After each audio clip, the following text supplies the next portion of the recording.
So CNN's Chris Cillizza, however you say it, may have broken the dislikes record on a CNN video with his really hilariously bad take on Bernie Sanders here. Take a look. Something has happened to Bernie Sanders over the last few months in the 2020 presidential race. Or, more accurately, something has not happened. Sanders, the Vermont Democratic Socialist, is stuck in neutral, and that's a very bad place to be with the day when actual voters will cast actual votes getting closer and closer. So take an NBC Wall Street Journal poll that was released in mid-September. It showed Sanders at 14% in third place, but trailing both Elizabeth Warren and Joe Biden by double digits. And that's not great, but that isn't even the real problem for Sanders out of this poll. It's actually this. While Biden had gained 5 points from a similar poll in July, and Warren had gained 6, Sanders' support stayed right where it was, up only a single point from the summer. And that, unfortunately for Sanders, is far from the only poll that shows him stagnating. A look at a Real Clear Politics average of all of the polling conducted in the Democratic primary race to date confirms this Sanders stall. In the spring of 2019, Sanders was the clear second choice to Joe Biden. In fact, all the way through early June, Biden and Sanders were the only two candidates to consistently poll in double digits in the Real Clear Politics average. But since summer has ended, Sanders' political support has flatlined a bit. His average support has never gone above 17.5% and never gone lower than 14%. So here's how you understand this. Sanders, due to the loyalness of his most ardent supporters, has always had a pretty high floor in this race, probably right around 14%. But what's happened over these last few months is the emergence of what looks like a pretty low ceiling for Sanders' support in the 2020 race. Not a lot of give there. So, speaking of give, what gives? Why is Sanders where he is? Well, the short answer is that there are just a whole lot more options for voters in this election than there were in the 2016 Democratic primary race. As you'll remember, in that race, Sanders was the only alternative to Hillary Clinton. If you didn't like Clinton, and there were lots of Democrats in that camp, you were voting for Sanders, period. It was your only choice. But in 2020, there are 20 candidates still in the race. 20! Which means that if you don't like, say, Biden, who is currently the frontrunner, there are lots and lots and lots and lots and lots, I could go on, of other options not named Bernie Sanders that you can choose in the race. One option in particular, Elizabeth Warren, is another big reason that Sanders' support seems to have hit a bit of a wall. So Warren's candidacy looks a lot like Sanders' candidacy. Unapologetic liberalism in support of broad structural change in politics and society. Warren supports Sanders' Medicare for All proposal. Warren and Sanders are both prominent supporters of the Green New Deal. Warren and Sanders both want to tax the wealthy and corporations to pay for their various proposals. Well, the problem for Sanders is that Warren is surging on that message while he, well, isn't. In the Real Clear Politics polling average again, Warren is now clear of Sanders for second place, and the NBC Wall Street Journal poll put her at 25%. The highest she's been in any hypothetical national polling since the primary started. So what explains Warren's rise on what is, for all intents and purposes, Sanders' longtime message? Well, voters like new faces. Sanders ran already in 2016 and lots of Democratic voters flocked to him. But for many of those same voters, it may be a been there, done that situation.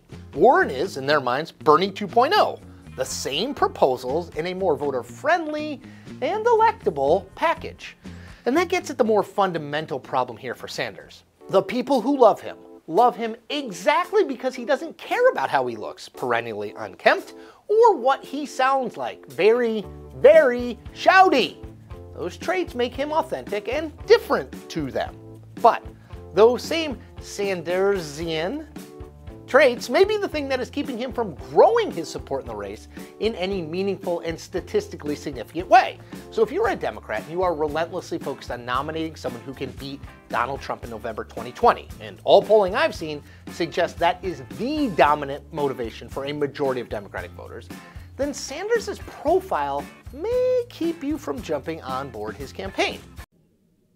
Bernie beats Trump in every single poll ever done in a head-to-head matchup, and consistently by large margins. the whole point of this video is to push a narrative as he pretends like, who, me, bro? I'm just telling it like it is and giving you the trends that are happening. Oh, really? Well, funny how you didn't tell us anything about this. John Nichols tweeted, the latest California poll, Bernie Sanders tied for first. Latest New Hampshire poll, Bernie Sanders in first. Newest Iowa poll, Bernie Sanders 3% behind Biden. Latest Nevada poll, Bernie Sanders in first. Latest South Carolina poll, where Bernie did very poorly the last time around, in second. Now, there was one poll coming out of Iowa that wasn't favorable for Bernie. It had him at 11%, and Joe Biden and Elizabeth Warren were way above him, and it was Elizabeth Warren's first poll in first. So that's real. However, that's one poll, and I need you to understand that the internal polling from the Sanders campaign, which has been way more accurate than a lot of these other polls, shows Bernie doing really well in Iowa, as many other polls already do that are very public. And he just said in response to this new poll, I think we're going to win Iowa. So just so you know, that this isn't like he's cherry picking the data that he wants you to see, and he's running with it. Now, don't get me wrong. Am I saying it's a layup election, a primary election for Bernie? No, I'm not. It's actually true that Elizabeth Warren, as of right this second, is beating Bernie in the national average of polls. That is something to be concerned about. But he's trying to put the nail in the coffin and act like he's done, basically, and he's tap dancing on his political grave. But there's no reason to believe that he's actually done, or that, oh, this is this concern trolling, this nuance trolling of like, pfft. I mean, what did he say? Bernie has a low ceiling. That's a point he actually made. Just so you know, that is exactly the point that Nate Silver and all these other idiots made about Trump in the 2016 election. Oh, he's got very ardent supporters who really love him. I like how they try to spin that like it's a bad thing. Really, people absolutely adore this guy and love him and are willing to knock on doors and work for him nonstop and all that stuff. And the reason why this is bad is because he's got a low ceiling. Oh, really? He has a low ceiling? Well, how about this story? Bernie Sanders becomes the first candidate to reach 1 million individual donors. Ladies and gentlemen, the fastest to this point in history. Do you understand that? The fastest to this point in history. The idea that he's done or that he's stuck in neutral is just fundamentally untrue. Now, again, I don't want you to relax. I don't want you to say, oh, it's okay, we got this, we're number one and it's easy. No, there is a race going on right this second. And, between Biden, Elizabeth Warren, and Bernie, it's tough and it's tight. And we have to keep fighting. We have to keep campaigning. You have to keep making phone calls. You have to keep canvassing. You have to keep at it, convincing people, getting the word out there. All that stuff is so vitally important. But the whole point of this CNN video is to concern troll as if like, I'm just describing what is, and I'm not pushing the narrative that I want to be, but they are doing that. This is what they want. They want to push out the idea that he's done, he's over, he's old news, while pretending like they're just describing that that's already the case, when that's not already the case. You could have just as easily, like I just did, picked out very positive polls for Bernie and say, hey, look at this amazing news. But they didn't do that, because they never do that. Another really important point is, who's absolutely tanked? Joe Biden. He's dropped over a dozen points since he launched. And there's not been a single story like this from Chris Cillizza, like, obviously he's done because his trend numbers are going way down. Bernie's are still going up, albeit slowly, but Biden's are going way down, and he's like, nothing to see there. So, in other words, it is ideological. It is ideological. And it's just so frustrating that they pretend like they're non-ideological. You do have a perspective, and everything is filtered through that lens. And you might not even realize it, but it's the case, and it's kind of embarrassing. By the way, again, the like to dislike was astronomical on this. It was hilariously bad for this guy, and nobody likes him. Now, I want to go through some of the other points he made, because it really, highlights the fact that he doesn't know what the fuck he's talking about. He's just saying stuff. So one point he makes is, why is Sanders, doing so bad now? Because quote, voters like new faces. Voters like new faces, and that's why Amy Klobuchar is tied for first. Oh, that's right, she's not. She's near the bottom. That's why Tim Ryan is tied for first. Oh, that's right, he's not there either. That's why Mayor Pete is tied for first. Oh, god damn it, that's why... Okay, no, that's not right either. That's why Bill de Blasio has built a giant lead. Oh, god damn it, that's not it either. Okay, if anything, all of the data shows the exact opposite of what Chris Cillizza is saying here. In other words, there's a bias towards faces you already know. It's actually why Joe Biden had a massive lead, even though he's the world's worst candidate in human history. It's because everybody knows, oh, Joe Biden, the VP. I know Joe. So it's a lot of default support that goes his way. So when Chris Cillizza says voters like new faces, totally made up. The exact opposite is true. He just had to come on, I don't know, why is Elizabeth Warren doing well right now in the polls, and Bernie's only gaining a little bit at a time, and she beat him now in the Real Clear Politics average. Voters like new faces. And then the other thing, he goes on to argue that Elizabeth, she's just Bernie 2.0, but she's not. You're a CNN host. Your job is to educate people. If you're not educating them and telling them the difference between Elizabeth Warren and Bernie Sanders in terms of policy, you suck at your job, and you shouldn't be doing this job. So we just did a whole segment on it before, but just to run through a couple things, Bernie Sanders wants to eliminate all medical debt. Elizabeth Warren does not. Bernie Sanders wants to eliminate all student loan debt. Elizabeth Warren does not. She only wants to eliminate a portion of it. Elizabeth Warren voted for Trump's massively bloated military budget. Bernie Sanders did not. One of these candidates is taking corporate money and big donor money in the general and did a sneaky accounting trick to get corporate money and big donor money in the primary. The person who took the money is Elizabeth Warren. The person who didn't is Bernie Sanders. And the list goes on and on. So your job is to educate people. But you're not doing that. You're actively obfuscating and acting like, they're the same, bro. They're the same. And then I like how he argues that the reason why Bernie's people like him is because he's, quote, unkempt and shouty. I've not met a single Bernie Sanders voter who says the reason I like him is because he looks like a mess and doesn't comb his hair and he's loud. You know, none of us has said that. You want to know why? None of us believe that. We wouldn't care if he was the most soft-spoken person on the planet. It's about his policies and his ideology. How do you still not see it? We like him because he's shouty? We like him because he's unkempt? No, we like him because of what he's fighting for. And that's why you hate him. And he even gets, like, he even botches the most simple facts that are easily verifiable. Oh, Bernie was the only alternative to Hillary in the last election. Staring in Martin O'Malley. There was Martin O'Malley. There was Lincoln Chafee. There was Jim Webb. There were other options. Guess what? None of them got any traction. You want to know why? Because Bernie is a better candidate and is really good on the policies. But he writes that off. He acts like, no, that didn't happen. That wasn't a thing.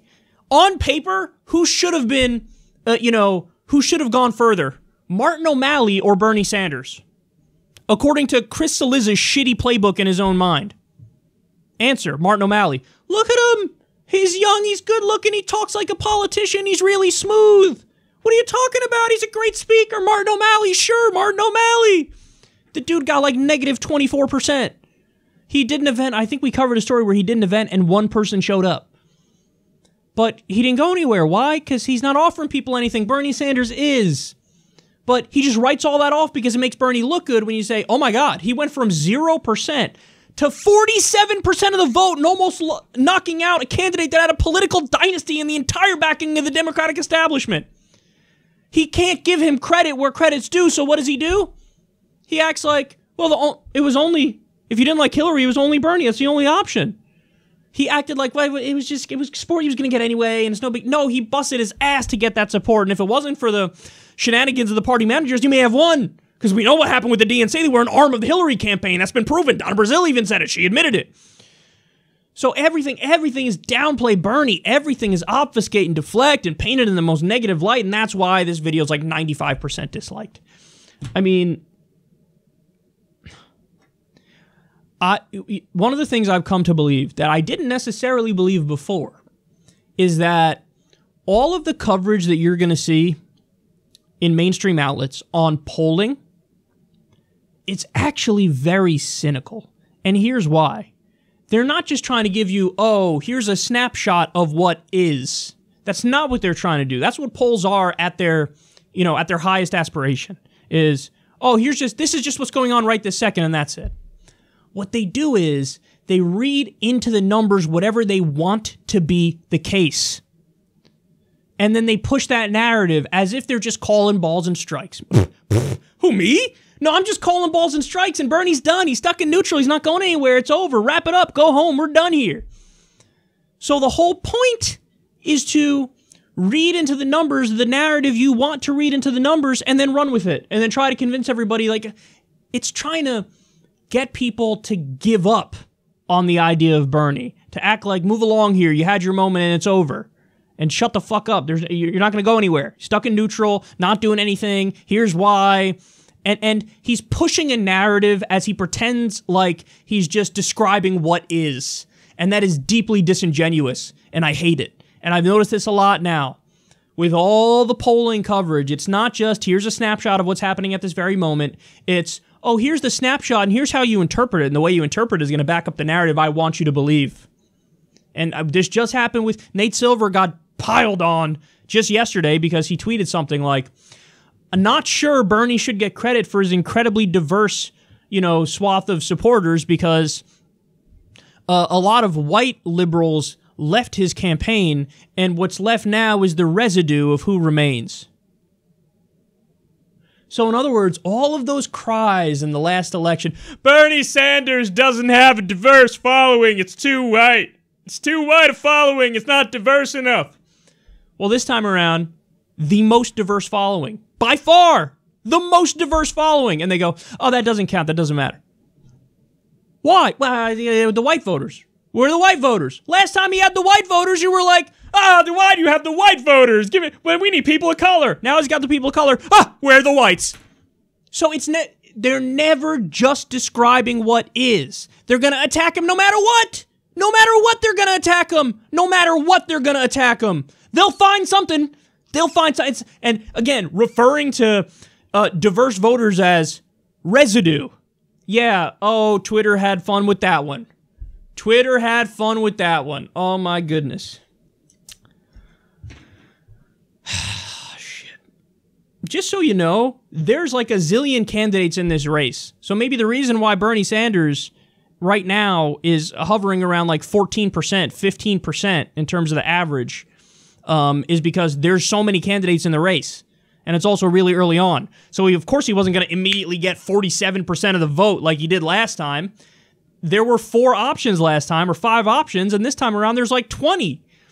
So all the concern trolling of like, he doesn't already have 78%! Gotcha!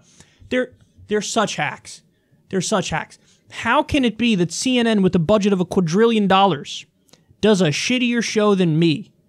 A nonsense YouTube host funded through Patreon. Patreon.com/seculartalk. I don't get it. I don't get it. You have all the money, you have all the resources, all the institutional backing. You could hire anybody. You could put out whatever kind of videos you want. You could do deep investigative reporting. And instead, you got Chris Cillizza. How the hell did this guy get this job?